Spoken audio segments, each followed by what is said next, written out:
Did the MLB have a huge victory with the All-Star Game and its festivities? Because it feels like a lot of people loved it, but we've also seen a lot of criticism, whether it be some from the home run derby to the swing off itself and everything in between. So we're going to talk about that and different angles that are going to validate our point of why, hey, maybe we need to consider some things here for MLB moving forward. But if you're new to the channel, hit that like and subscribe button. Ryan Ripken Show. We do it live every Tuesday, Wednesday, and Thursday right here on YouTube, X, and Facebook. But Zach, I was a little bit surprised that people were really upset with the All-Star Game because I thought it was great. I thought that this was one of the best All-Star games and experiences that we have had in decades. The fact that a team went from being down 6 and battled all the way back was great TV. The fact that the game started off with Paul Skeens on the mound doing his damn thing and looking like a star. You saw home runs. You saw really entertaining baseball and personalities from players. And then you got to witness history in baseball where they had the first ever swing off, which led to the National League walking it off technically and winning it, in which turned out to be a thriller. And I guess we can go to both sides here, Zach. Mm-hmm. And maybe we can start with the positives because I think there was a ton of positives on this side of the game. Okay? Yeah. One of the positives that was absolutely incredible was just the absolute joy around the game. Mm-hmm. And I mean, I think you got from players didn't knowing they were going to be a part of it, like Kyle Stowers not knowing he was going to be in the swing off. Mm-hmm. I thought that was one of the coolest videos and moments out there. And if you don't believe me, let's play that clip of Kyle Stowers saying, "Hey, dude, I thought it was a joke that I was being selected." Find out that like this isn't going to stay. Bottom of the ninth inning with no outs. They came up. One of the coaches came up and told me, he said, "Hey, this game ends in a tie. You're going to go up for a home run derby." And I said, "You're kidding." He goes, "I'm not." And I go, "Yes, you are." And they left, and I thought it was a joke still. And Dave came up and reiterated it, and they weren't kidding. They certainly weren't kidding. That's for sure. But I thought that moment was so genuine. And I know the other side, people were looking at, well, wait a minute, why aren't you having the best of the best involved in the situation, right? Why in the American League don't you have those top guys? These are all-stars, by the way. They were selected as all-stars of the game. And Zach, I thought that just brought into the human element for it. And Kyle Stowers was a guy that his face itself kind of described how I think a lot of players felt in this game. Like there was actually an excitement and a buzz around the sport, which you can't say in other professional sports all-star games. No, and I mean, I think it was the perfect ending to a pretty perfect game. You know, obviously a few hiccups here and there, but this all-star game had everything. I think the ending to it kind of encapsulated it all because, yes, you can look at, we'll get into Schwarber, the 3 bombs, Kyle Stowers, obviously Brent Rooker starting it off, being the first player ever in a swing off, which is kind of poetic after yesterday. But the biggest moment for me at the end was the reactions by the players on the side, because you could tell this wasn't all right, let's get out of here. Whoever wins, wins. We want to go home. These players were looking like they were kids watching professional athletes out there for the first time up close. I mean, Schwarber's hitting home runs, and both sides are like falling, jumping up and down. I remember watching the first Rooker home run, and the entire American League starts jumping up and down. I mean, there was this passion and care and just fun to these moments where I think that's what made it so great. Was it didn't feel like, okay, we're here to get in and get out. It felt like, hey, we're here and this is awesome. Like, everything went perfect. And it really did feel like, I see Karen talking about it. You don't want to see players just going through the motions. And it felt like at the end, especially, it was anything but. These guys were competing. They wanted to win this, but they also were just having fun. Like it was a reminder of that baseball at its core is supposed to be fun. It's supposed to be fun, and in a sport where it's an evolving time. And look, we're all nostalgic to the old games, right? And that's why I bring up that this is going to be one of the most memorable All-Star games in recent memory, because when they look back to the history and those iconic moments, you're feeling like you're going back to the early 2000s, going into the 90s, right?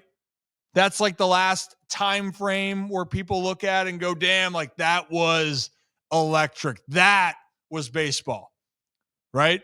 I've seen a lot of Pedro Martinez when he pitched at Fenway Park, right? People bring up my dad's last All-Star game in 2001. That was an iconic moment. Talk about even the home run derby with Ken Griffey Jr. That's one of the biggest derby moments that people still to this day talk about. And maybe the big moment was Kyle Schwarber's the one that really stamped that approval, because you're talking about, oh, you didn't have big names. What Kyle Schwarber did was probably the coolest damn thing of the entire Summer Classic experience. Zach, roll those clips of those Schwarber bombs that made the difference. For that one, that was the shortest one. Everyone is on their feet with it. And then this was an incredible moment. See ya. The bullpen catcher also makes this. Look at that. Everyone. Coach is smiling. Ebel's smiling. Schwarber's smiling. The bullpen the bullpen catcher is smiling. It was incredible in that sense. And also, you know why people love that swing off? If you're going to talk about the nostalgic, what did that remind you of from the old home run derbies? It reminded me of what made the home run derbies great, which was let's stare and let this thing breathe. Take your time. And when you hit it, let's watch and see how far this goes. Not, oh, what about next pitch, next pitch, next pitch, next pitch. It reminded me, like you said, of what made the home run derby, I feel like, so great, in the fact that you got to appreciate what was happening. It didn't feel rushed. It felt like, hey, 3 swings, you got to make the most of this. It's not just swing as many times as you can. It wasn't, hey, you get 10 pitches, swing it all 10 and hope you get out. It was, hey, you've got 3 swings, pick your pitch and don't miss it. And it's the patience of baseball and how hard the game is what people appreciate.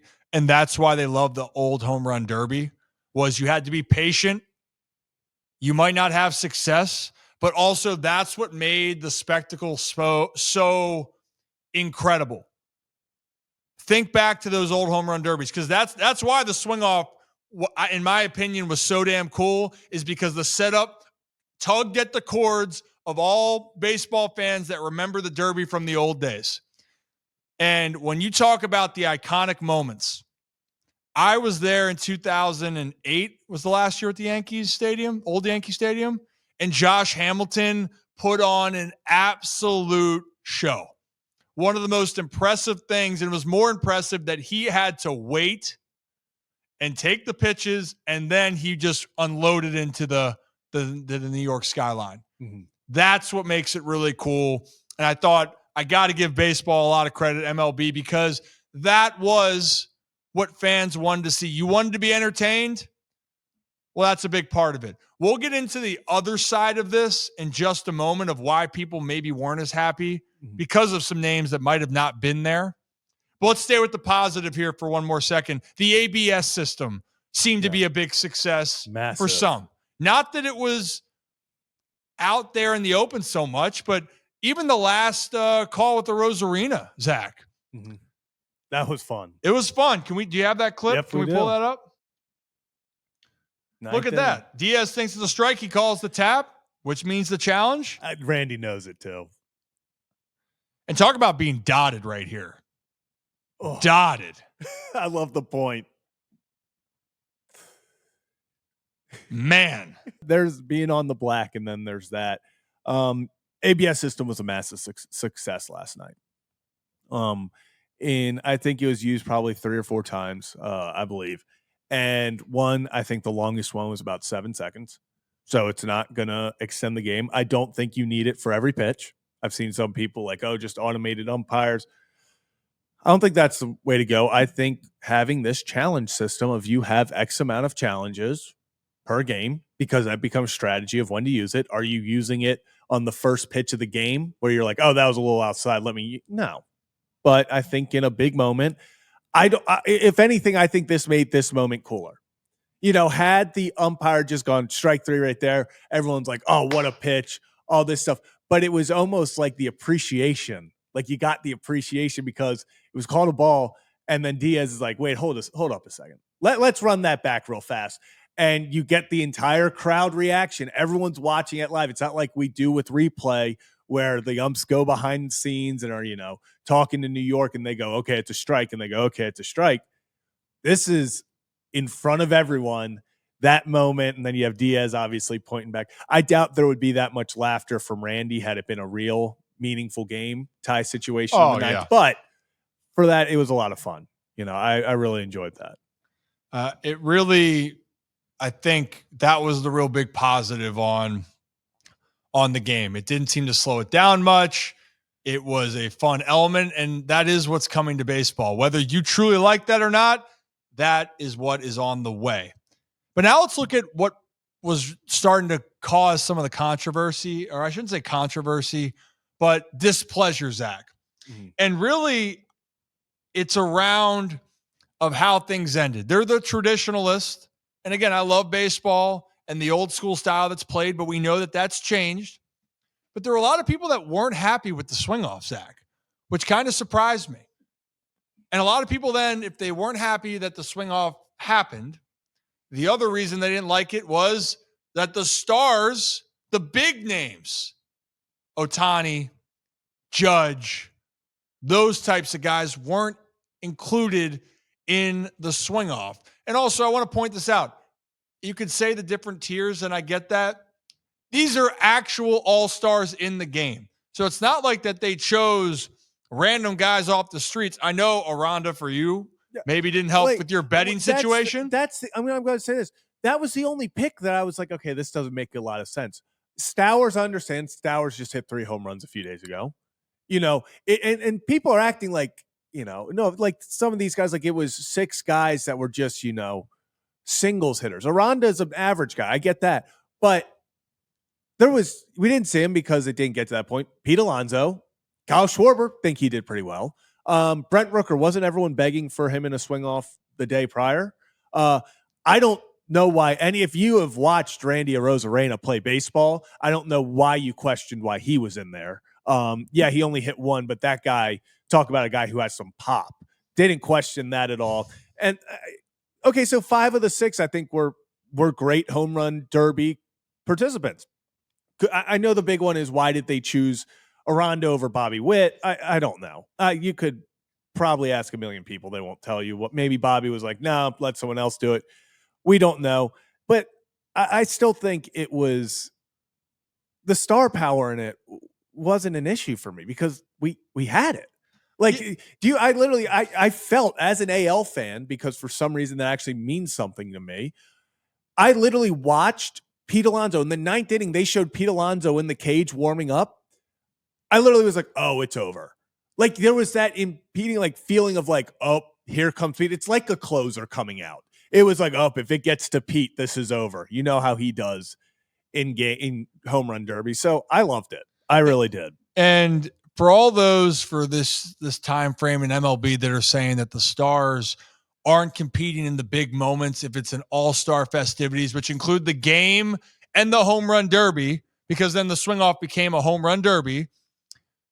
We just saw this clip from Aaron Judge. This was before the All-Star game, and asking, well, Aaron, if Ohtani had done the home run derby or you had been asked to do it, would you get out there? But I want you to listen to Aaron's response, because I think this also has proven my point of why Major League Baseball or the players deserve a little bit more credit for their involvement in these activities. Contest where, it was kind of made for Julius Erving, Michael Jordan, and they didn't end up doing it very long. You think you would do it if Ohtani did it? And what's the reason the top players don't do that? I mean, you do it in the WBC, you do everything for baseball, but the home run derby is something everybody seems to shy away from. Well, I already did it. I don't know what else you want from me. I already did the home run derby. I don't know what else you want from me. And as a fan, I understand when we see the first new thing out there that it would feel good to have your iconic names be a part of that moment. But also, baseball, unlike the slam dunk contest or some of the other skills competition, Aaron Judge has participated in a home run derby contest. Ohtani has participated in a home run derby contest. Cal Raleigh is an MVP candidate. He leads the league in homers. And he participated. Brent Rooker's hit 30-some jacks the last couple years. All-star. You know, the only one that you could say, okay, O'Neal Cruz isn't an all-star, but he has ridiculous pop. Okay, I get it. I understand that one. But like everyone else, Jazz is maybe the only one where you go, okay, why Jazz? Okay, James Wood was a good choice. Dude rakes. Just didn't rake the way that he wanted to. It's fine. Right? Like that's how it works. And I know that people look back to the old home run derby days and those teams would be loaded with the home run talent. And those were big names. And we're talking about almost Hall of Fame type players, it felt like on a consistent basis. But this is still a really good unit of talent that's out there. So I don't want us to nitpick that in the first year we had this, that MLB missed the moment. No, they had a great moment. And I'm sure they're going to adjust it accordingly. And now people are going to wonder, Zach, is MLB going to move this to the regular season? I'm not going to jump onto that bandwagon. They're not. I'm not jumping on that. I've seen that. No way. That's not. That's a little bit of an extreme. You know, I think that is people. I mean, it took a while for them just to get the runner on second, and then they still they were supposed to take that back actually, and then decide against it. But I just don't. There's no way, at least in the next 20 years, that maybe at when we're in 2050, I could see if they're trying to change the sport that much. But I don't think that's a step we take. I hope not. That really changes the dynamic of having a guy that can just be a BP hitter. Yeah, like not actually winning the game. Yeah, and Nick saying this, I would change rosters immensely. You would have to keep a guy. Like how many guys we talk about this? How many guys? Shoot, I'm blanking on his first name. Gore, the pinch runner. It's gonna annoy me now that I don't. Played for the Royals. Terrence Gore. Terrence Gore. Oh, yeah. So you have these guys who get put on these postseason, rosters because of their speed. And, it's like that position, like, oh, you need a pinch runner at the end, in close games. It would probably be put, he would probably get replaced by, like you said, a guy who maybe isn't the best, player that would be on the roster, but hey, this guy hits tanks and BP. It's a 5 o'clock hitter that you'd want. You want the best 5 o'clock hitter out there to go out there and hit some absolute bombs. You're telling me the Orioles wouldn't elect for a Heston Kjerstad or a Kobe Mayo over maybe other guys because they're like, oh, if we get into a swing off, we need these guys who we know can hit, can hit tanks. Like I think it would change completely. It would no doubt change the sport. And I don't think that's going to come in anytime soon. And if it gets to that point, that would be over the line for me. But for everyone out there that didn't like this style of play, I want to take a step back and look, if we are exploring the rest of the professional sports leagues and you're looking at the best product for an all-star game on the field or the court or the ice, baseball hands down is the most complete product, even with its faults. Why? You can't fake throwing 100 miles an hour. You can't fake hitting a ball out of the ballpark, and you have to give a certain energy level, and it's usually a high energy level. You can't give less than that to go out and accomplish those types of feats. And then you added a flavor that can get more of an audience entertained. I think it's a big win-win. Now, do they need to clean some things up? Sure. Not everything is going to be perfect. And we're going to nitpick some things that we don't like. We don't need maybe announcers interviewing the hitter before they do the swing off. Is that necessary? No, but if that's something that's a part of the game that leads to excitement, I'm good to put up with those small things to actually enjoy something when we consider having an all-star break. And that is what I think Major League Baseball accomplished with the all-star game, the swing off, and the entire experience. And I'll take it one step further. The entire experience on the field, because I do conclude this in the all-star game, you add everything that happened on the field. You had the ABS system. You had dominant starters go out there and do their thing. You had some big bats, Pete Alonso, Brent Rooker, Corbin Carroll, hitting bombs in the game. Then you end it with that incredible comeback, all of that. But all that aside, you also throw in that Hank Aaron tribute was one of the coolest things that you have ever seen. And for all of this to encompass in one all-star game, like, that's why I'll put it up there with almost up against any other all-star game. I think it's the best one we've seen in a long, long time. And I'll say it because you won't. If you aren't enjoying that because you nitpick little problems, like, I don't know what to tell you. Like, if you found yesterday wasn't a great all-star game, you have problems with it, you got to enjoy stuff. You might not like the future games then. Yeah. But, and that's the thing is, look into the future now. Look in 10 years. Will people still be talking about this all-star game? And I'm glad you mentioned the tribute to Hank Aaron. Yeah. Thought that was phenomenal. Phenomenal. With that moment, plus the product on the field, because let's just face it, if the product on the field isn't entertaining, no one seems to care as much about the other great things that happen. But in 10 years, people are still going to be talking about, you remember the first swing off and how good of a baseball game that actually turned out to be? The answer for me will be yes. And that's really the first all-star game that people can talk about, in my mind, for the last 20 years to have that type of sensation. But let us know what you think in the comments. And when we post this video later, Ryan Ripken Show, we do this live every Tuesday, Wednesday, Thursday, right here on YouTube, X, and Facebook.